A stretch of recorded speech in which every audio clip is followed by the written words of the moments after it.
Hello बच्चों, क्या हाल चाल। आशा करता हूं आप सब बहुत अच्छे होंगे। तो देखिए बच्चों, एक बार फिर से हमारी और आपकी मुलाकात अपने एक बहुत बेहतरीन चैनल आरएसपी स्टडी पॉइंट के लेक्चर नंबर 16 में हो गई है। और आज हम सभी लोग इस चैप्टर का जो कि लाइफ प्रोसेसेस आपका चल रहा है कंटिन्यूटी में, उसका लास्ट टॉपिक देख रहे हैं जिसका नाम है एक्सक्रीशन। आपके किताब में एक्सक्रीशन के अंदर एक तो दिया है एक्सक्रीशन इन ऑर्गेनिज्म या ह्यूमन, दूसरा चीज दिया गया है एक्सक्रीशन इन प्लांट, और तीसरा चीज एक्सक्रीशन इन ह्यूमन में ही दिया गया है जो कि किसी का अगर किडनी खराब हो जाए तो उसके लिए होता है हेमोडायलिसिस वाला प्रोसेस, उसका फिगर दिया गया है। तो हम आज के टॉपिक में क्या क्या देखेंगे, एक्सक्रीशन इन ह्यूमन देख लेंगे, अगर वीडियो लेंदी ना हुई तो एक्सक्रीशन इन प्लांट भी देख लेंगे क्योंकि वो कुल मिला के 1 मिनट का टॉपिक है। ठीक भैया, तो देखिए सबसे पहले टुडेस टॉपिक में वही लिख के लाए हैं, बेसिक ऑफ एक्सक्रीशन, उसके बाद एक्सक्रीशन इन प्लांट, और उसके बाद किडनी एंड इट्स रोल। चलिए शुरू करते हैं। तो देखिए बच्चों, सबसे पहले क्या लिखा गया है कि we already discuss how organism या plants get rid of gaseous waste during photosynthesis और रेस्पिरेशन। ध्यान से सुनिएगा। देखिए, कह रही है हमारी एनसीईआरटी की किताब, अभी तक हम लोगों ने देख लिया पेड़ में भी और जीवों में भी कि अगर उनके शरीर में गैसियस वेस्ट मटेरियल बनता है, मतलब जो हमारे बॉडी के अंदर सांस लेते हैं तो पूरे शरीर के ब्लड के द्वारा पूरे बॉडी में जो कार्बन डाइऑक्साइड बन जाता है ब्लड में, वो जब हम सांस छोड़ते हैं तो लंग्स के द्वारा बाहर निकल आता है। ये है गैसियस वेस्ट। तो गैसियस वेस्ट क्या है ऑर्गेनिज्म में? Carbon dioxide. प्लांट्स के केस में वो CO2 को अंदर लेते हैं और वेस्ट के फॉर्म में ऑक्सीजन को बाहर निकाल देते हैं, जो कि हमने फोटोसिंथेसिस में देख लिया।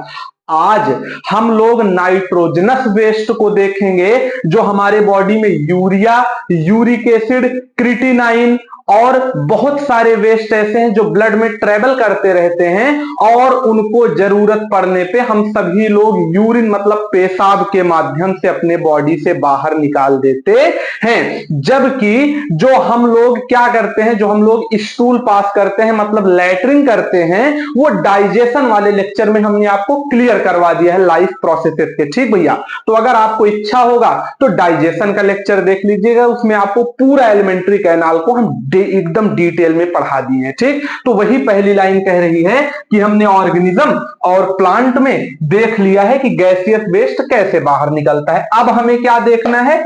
एक्सक्रीशन। देखिए, लेक्चर भले 2-4 मिनट आगे पीछे हो जाए लेकिन समझ में आना सबसे ज्यादा जरूरी बात है। ठीक, तो ध्यान से सुनिएगा। एक्सक्रीशन का मतलब क्या होता है? Biological process involve in removal of harmful metabolic waste from the body.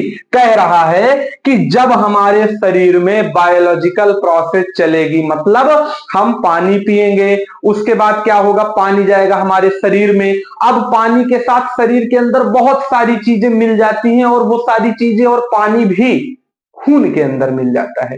तो खून के अंदर बहुत सारी अच्छी चीज भी है और बहुत अंगों के साथ खून का संपर्क होने के कारण उनकी गंदगी भी, उन अंग, उन सेल, उन टिश्यू की गंदगी भी उसी ब्लड में आके मिल जाती है। तो जो भी बायोलॉजिकल प्रोसेस चल रहा है बॉडी में, वो रिमूव कर देता है हार्मफुल मेटाबॉलिक वेस्ट को हमारे शरीर से नाइट्रोजनस वेस्ट के फॉर्म में। उसे हम लोग कहते हैं एक्सक्रीशन। बहुत छोटा सा इसीलिए डिफिनीशन लिख के आए हैं, याद कर लीजिएगा।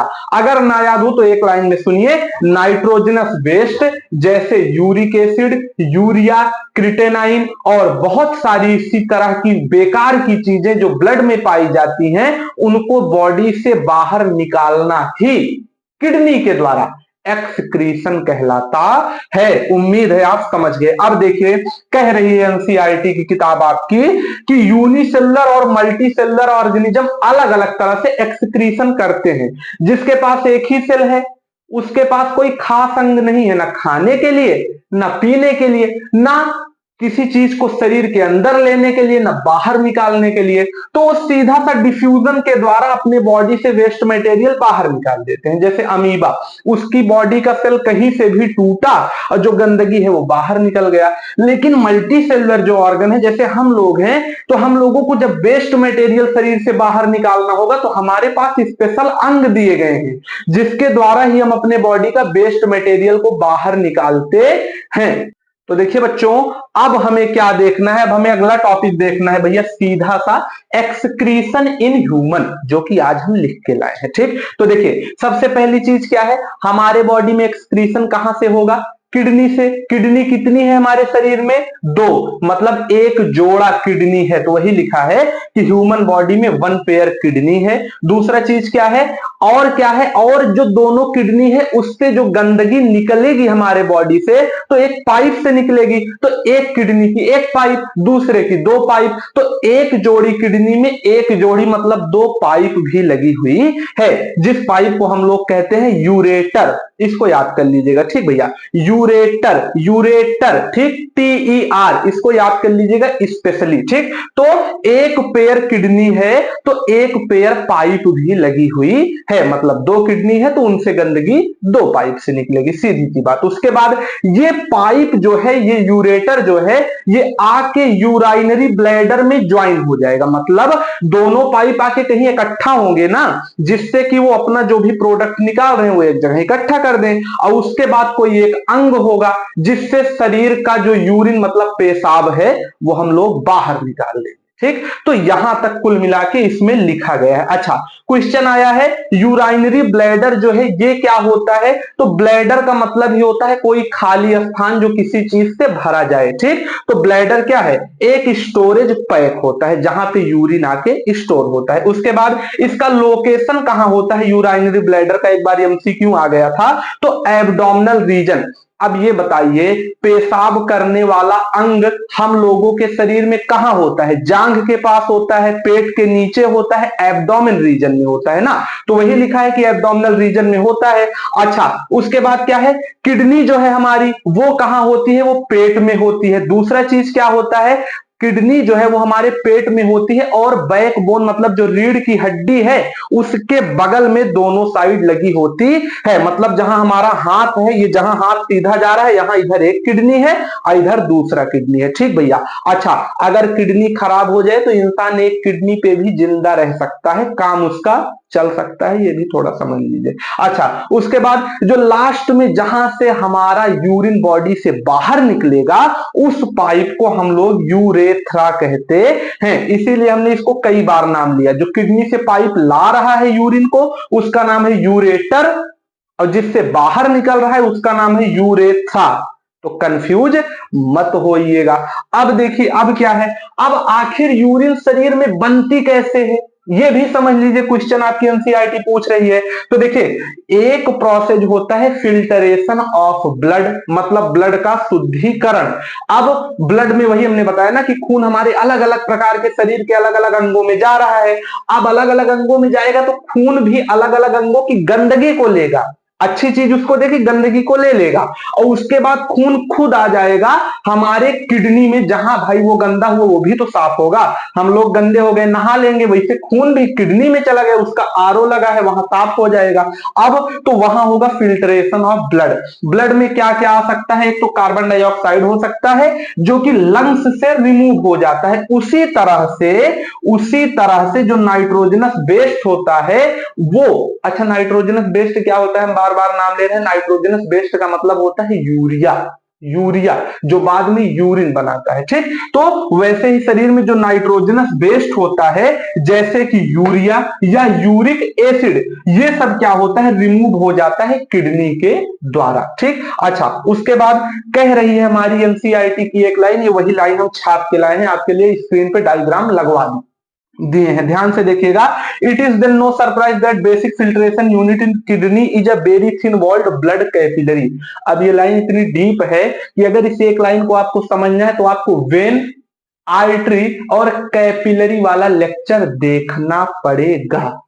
लेक्चर बिना देखे पूरी लाइन डिटेल में नहीं समझ में आएगी, इसीलिए हम आज 16वां लेक्चर इस चैप्टर का बना रहे हैं। एक एक पॉइंट आपकी किताब का, इंडेक्स क्वेश्चन, स्पेशल पैराग्राफ कुछ नहीं छोड़े हैं। फिर भी हम समझाने की कोशिश कर रहे हैं कि कैपिलरी एक ऐसी पाइप होती है जो शरीर की सबसे पतली पाइप है और वो पाइप किडनी के अंदर लगी होती है, और कैपिलरी की पाइप बहुत पतला होने के कारण उससे जो उसके अंदर खून है वो अंदर बाहर आता जाता रहता है। जैसे पाइप है तो बीच बीच में इतना ज्यादा पतला है कि उससे खून निकल आता है। तो वही कह रहा है कि एक सेमी परमिएबल पाइप होती है कैपिलरी, जिससे कि किडनी का बेसिक फिल्ट्रेशन होता है, जिससे कि हमारे बॉडी में जो किडनी है वो यूरिया का बेसिक फिल्ट्रेशन, मतलब हल्का फुल्का फिल्ट्रेशन तो कैपिलरी ही कर देती है। कहने का मतलब ये है।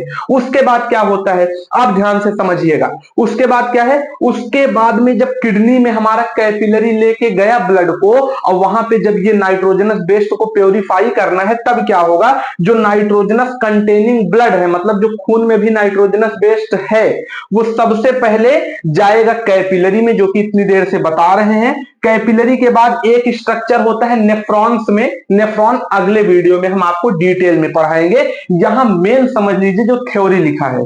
उसके बाद क्या है, ये कैपिलरी लेके जाएगा ब्लड को नेफ्रॉन के बोमेन कैप्सूल में, जो कि सी शेप का होता है एक स्ट्रक्चर नेफ्रॉन का। नेफ्रॉन क्या है, नेफ्रॉन वही स्ट्रक्चर है जो किडनी का यूनिट होता है। यूनिट ऑफ किडनी क्या है, नेफ्रॉन। और बेसिक यूनिट ऑफ किडनी जो जिससे यूरिया जो है वो प्योरीफाई होता है, वो होता है ब्लड कैपिलरी। तो दोनों में कंफ्यूज मत होइएगा। वैसे अगर आपके पेपर में आए तो यूनिट ऑफ किडनी को आप लोग नेफ्रॉन ही लिख दीजिएगा। और एक जैसे एक लंग्स में लाखों एल्वियोली होते हैं जहां गैस एक्सचेंज होता है, वैसे एक किडनी में भी लाखों करोड़ों नेफ्रॉन्स होते हैं। तो फिर से हम बताएं, जो नाइट्रोजनस कंटेनिंग वेस्ट है वो जो ब्लड में है वो सबसे पहले कैपिलरी में आएगा, कुछ यहाँ पे यूरिया होगा फिल्टर। उसके बाद बोमेन कैप्सूल में आ जाएगा जो सी शेप का है, जो ब्लड है हमारा।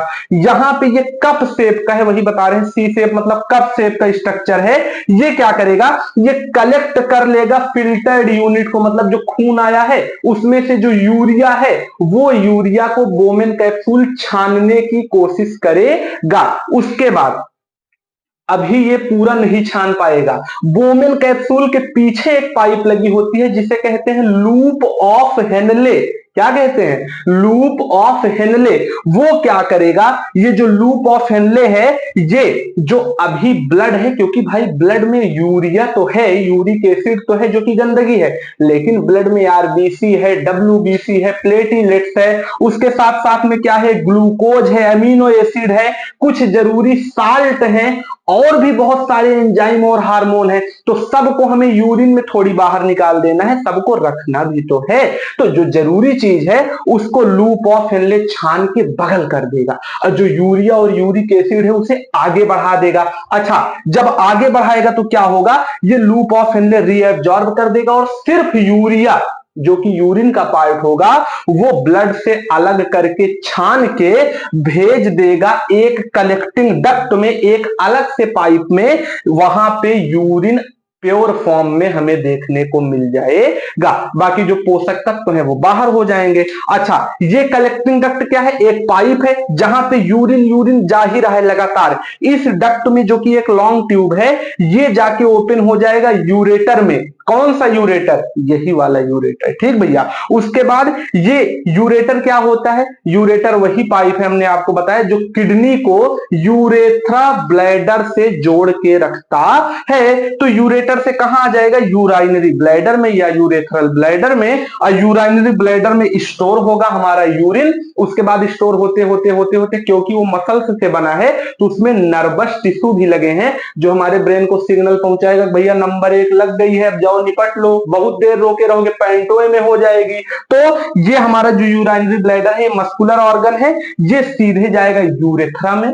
यूरेथ्रा से यूरेथ्रल ओरिफाइस नामक छेद से हमारे शरीर से बाहर निकल जाएगा। तो ये था पूरा आपका डिटेल में, जो कि आपका एक प्रकार से थ्योरेटिकल था। ठीक भैया, यहां पे हमारा बेसिक ऑफ एक्सक्रीशन और किडनी का रोल थ्योरी में कंप्लीट हो जाता है। तो मिलेंगे नेक्स्ट लेक्चर में, तब तक के लिए ओके बाय।